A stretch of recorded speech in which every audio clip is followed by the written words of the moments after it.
बिस्मिल्लाहिर्रहमानिर्रहीम। अस्सलाम वालेकुम अज़ीज़ तलबा व तलबात। आज हम जमात नाहम की उर्दू की किताब की पहली गज़ल पढ़ेंगे। शायर का नाम मीर तकी मीर 1723 में पैदा हुए, 1810 में वफ़ात पाई। जाए विलादत आगरा जो कि इंडिया में है।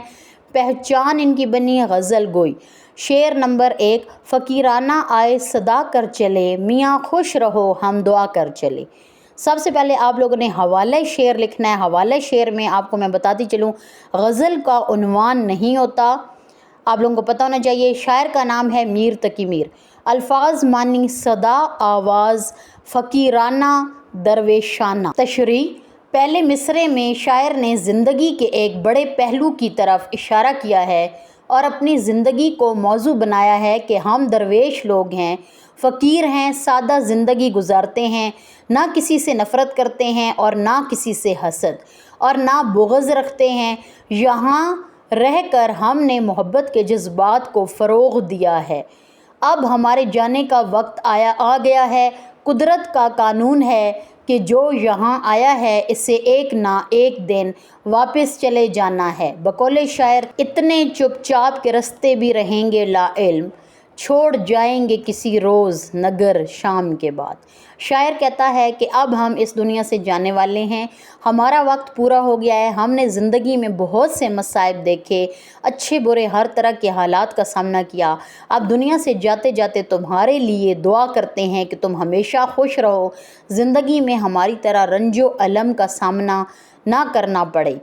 हमारे पास तुम्हारे लिए दुआ के सिवा कुछ भी नहीं। शेर नंबर 2 है गज़ल का। जो तुझ बिन ना जीने को कहते थे हम, सो इस अहद को अब वफ़ा कर चले। सबसे पहले हवाले शेर। शायर का नाम मीर तकी मीर। अल्फाज मानी अहद, वादा करना, वफ़ा करना, वादा पूरा करना।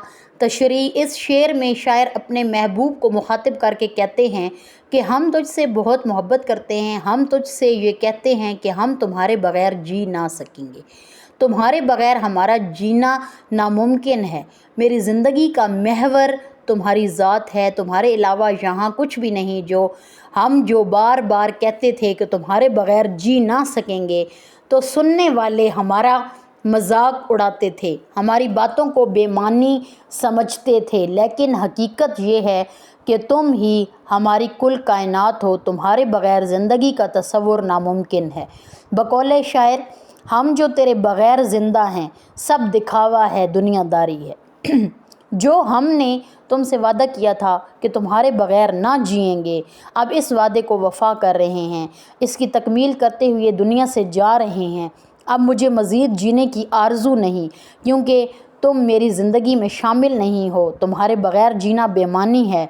सो हम तुमसे वफ़ा का वादा निभाते हुए दुनिया से जा रहे हैं। शेर नंबर 3। शफ़ा अपनी तकदीर ही में ना थी कि मकदूर तक तो दवा कर चले। शायर का नाम मीर तकी मीर। अल्फाज मानी शफ़ा, इलाज, मकदूर जहाँ तक हो सके। तशरीह, इस शेर में शायर कहता है कि मैंने ज़िंदगी में बहुत से दुख देखे, बहुत सी परेशानियाँ आई, मुसीबतों ने हर तरफ से घेरे रखा, आजमाइशें थीं कि ख़त्म होने का नाम नहीं लेती थीं या ना लेती।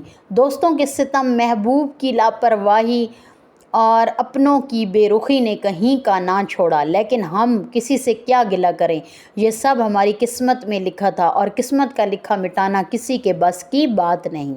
इसके साथ एक शेर आप लोग जो है वो ऐड करेंगे।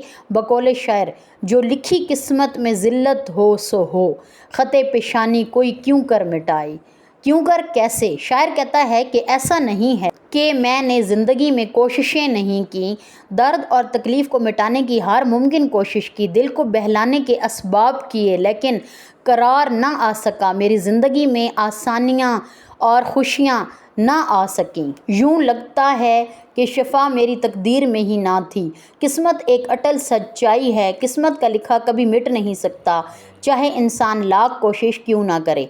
शेर नंबर 4। दिखाई दिए यूँ कि बेखुद किया, हमें आपसे भी जुदा कर चले। शायर का नाम मीर तकी मीर। अल्फाज मानी बेखुद होना, ہوش میں نہ رہنا یا ہوش نہ رہنا انسان کو جدا الگ۔ تشریح اس شعر میں شاعر اپنے محبوب سے مخاطب ہو کر کہتا ہے کہ میں تم سے بہت محبت کرتا ہوں، دل و جان سے بڑھ کر چاہتا ہوں۔ میری محبت کا عالم یہ ہے، حالت یہ ہے کہ جب مجھے تمہاری صورت دکھائی دیتی ہے تو ہم اپنے ہوش میں نہیں رہتے، اس کی صورت میں گم ہو جاتے ہیں۔ شاعر کہتا ہے میرے محبوب کا چہرہ بہت حسین ہے، اس کا یہ حسن ہمیں ارد گرد سے بیگانہ کر دیتا ہے، اس کے بعد ہمیں کچھ بھی دکھائی نہیں دیتا۔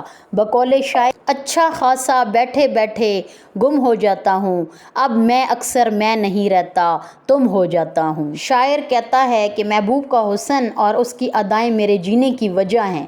قدرت نے اسے حسن کی دولت سے مالا مال کیا ہے، اسے دیکھنے کے بعد ہوش میں رہنا دشوار ہے۔ شعر نمبر 5 میں نے لکھ دیا ہے، لیکن بیٹا یہ اگلی ویڈیو میں پڑھیں گے انشاءاللہ، اور یہ جو میں نے آپ کو پڑھایا ہے اس سے آپ لوگ اپنے نوٹس تیار کر سکتے ہیں۔ اللہ حافظ۔